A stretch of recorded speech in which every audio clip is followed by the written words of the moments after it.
आइए आज हम 8 ग्रेड अभ्यास पुस्तिका कक्षा 6 सामाजिक विज्ञान के भाग पृथ्वी हमारा आवास, जिसको हम भूगोल भी कहते हैं, अध्याय 3 पृथ्वी की गतियाँ, इनके प्रश्न उत्तर देखेंगे हम।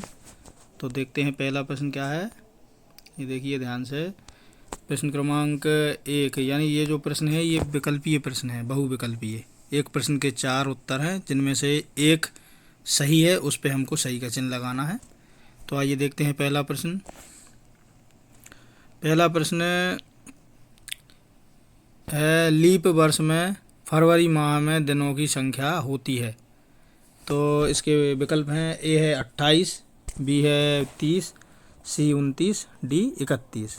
तो सही विकल्प है इसका सी 29। सी वाले विकल्प पे सही का चिन्ह लगा लें। अगला प्रश्न देखते हैं दूसरा। 22 दिसंबर को उत्तरी गोलार्ध में कौन सी ऋतु होती है। विकल्प ए है वर्षा ऋतु, बी बसंत ऋतु, सी शीत ऋतु, डी ग्रीष्म ऋतु। तो सही उत्तर इसका सी शीत ऋतु। तीसरा है प्रश्न क्रमांक 3, विषुव के संबंध में कौन सा कथन सही नहीं है। तो इसका सही उत्तर है सी, उत्तरी ध्रुव सूर्य की ओर झुका होता है। तो सी वाले विकल्प पे सही का चिन्ह लगा लें। अगला प्रश्न है चौथा, उत्तर अयनांत से संबंधित कौन सा कथन सही नहीं है। तो इसका डी वाला विकल्प सही है, सूर्य की किरणें मकर रेखा पर सीधी पड़ती हैं। तो डी वाले विकल्प पे सही का चिन्ह लगा लें।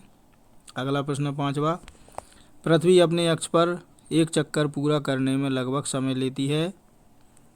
तो विकल्प देखते हैं, ए है 12 घंटे, बी 24 घंटे, सी 10 घंटे, डी 20 घंटे। तो सही विकल्प है इसका बी 24 घंटे। पृथ्वी अपने अक्ष पर एक पूरा चक्कर लगाने में 24 घंटे का समय लेती है।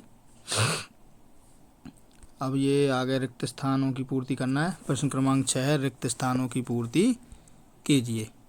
तो हम इसमें देखेंगे ए वाला, पृथ्वी सूर्य से प्रकाश प्राप्त करती है। ए वाले खाली स्थान में सूर्य लिख लें। बी है उत्तरी गोलार्ध में 21 जून को सबसे लंबा दिन तथा सबसे छोटी रात होती है। बी वाले रिक्त स्थान में 21 जून लिख लें। तीसरा सी है, पृथ्वी की घूर्णन एवं परिक्रमण गति के कारण दिन एवं रात तथा ऋतुओं में परिवर्तन होता है। तो ये ऋतुएं लिख लें इसमें, सी वाले में ऋतुओं। डी है, एक लीप वर्ष 4 साल के अंतराल में आता है। इसमें डी वाले रिक्त स्थान में 4 साल लिख लें। ई वाला है, यदि पृथ्वी घूर्णन नहीं करे तो सूर्य के विपरीत वाले भाग में हमेशा अंधेरा रहेगा। इसमें ई वाले विकल्प में अंधेरा लिख लें। प्रश्न क्रमांक 7, ग्लोब पर रात दिन को विभाजित करने वाले वृत्त को क्या कहते हैं। उत्तर है प्रदीप्ति वृत्त। प्रश्न क्रमांक 8, पृथ्वी कितने दिन में सूर्य का एक चक्कर पूर्ण करती है। तो उत्तर है 365 दिन 6 घंटे में। प्रश्न क्रमांक 9, ऑस्ट्रेलिया में क्रिसमस पर्व के समय कौन सी ऋतु होती है। उत्तर है ग्रीष्म ऋतु। प्रश्न क्रमांक 10 है, पृथ्वी पर दिन व रात किस तिथि को बराबर होते हैं, वह क्यों। उत्तर है 21 मार्च 23 सितंबर को सूर्य की किरणें वियुक्त वृत्त पर सीधी पड़ती हैं। इस अवस्था में कोई भी ध्रुव सूर्य की ओर झुका नहीं होता है, इसलिए पूरी पृथ्वी पर दिन एवं रात बराबर होते हैं। प्रश्न क्रमांक 11 है, एक वर्ष में कितनी ऋतुएं होती हैं, ऋतुओं में परिवर्तन किस कारण होता है। उत्तर, सामान्यतः एक वर्ष में 4 ऋतुएं होती हैं, जैसे ग्रीष्म, बसंत, वर्षा और शरद। ऋतुओं में परिवर्तन सूर्य के चारों ओर पृथ्वी की स्थिति में परिवर्तन के कारण होता है। अगला प्रश्न है 12वां, प्रत्येक चौथे वर्ष फरवरी माह 29 दिन का क्यों होता है, समझाइए। पृथ्वी का परिक्रमण काल 365 दिन 6 घंटे का होता है। सुविधा के लिए एक वर्ष 365 दिन का होता है, इसमें 6 घंटे को नहीं जोड़ा जाता है। 4 वर्षों में प्रत्येक वर्ष के 6 घंटे मिलकर एक दिन 24 घंटे के बराबर होते हैं। इस अतिरिक्त एक दिन को चौथे वर्ष की फरवरी माह में जोड़ते हैं। प्रत्येक वर्ष की चौथी फरवरी इसलिए 29 दिन की होती है।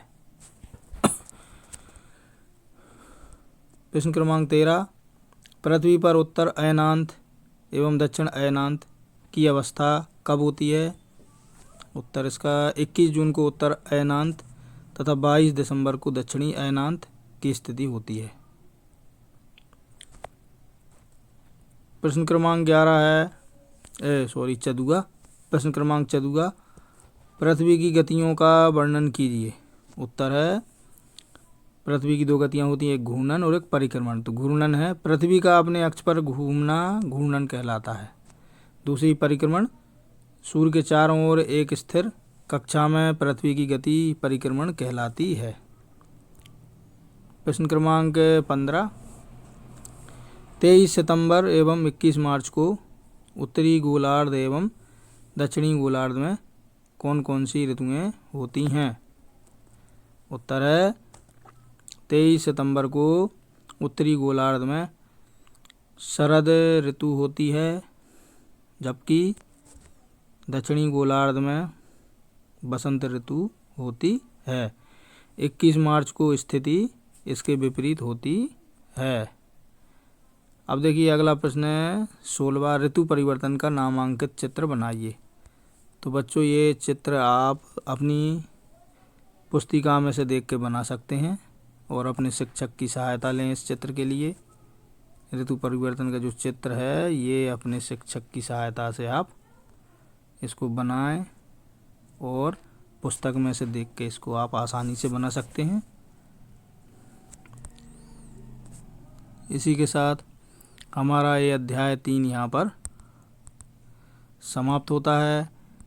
यदि आपको हमारा ये वीडियो अच्छा लगा हो तो वीडियो को लाइक अवश्य करें और हमारे चैनल को सब्सक्राइब करना ना भूलें। अंत में बेल आइकन को भी दबाएं ताकि आपको आगे हम जो महत्वपूर्ण वीडियो बनाएंगे उनके नोटिफिकेशन आप तक यथाशीघ्र पहुंच सकें। धन्यवाद।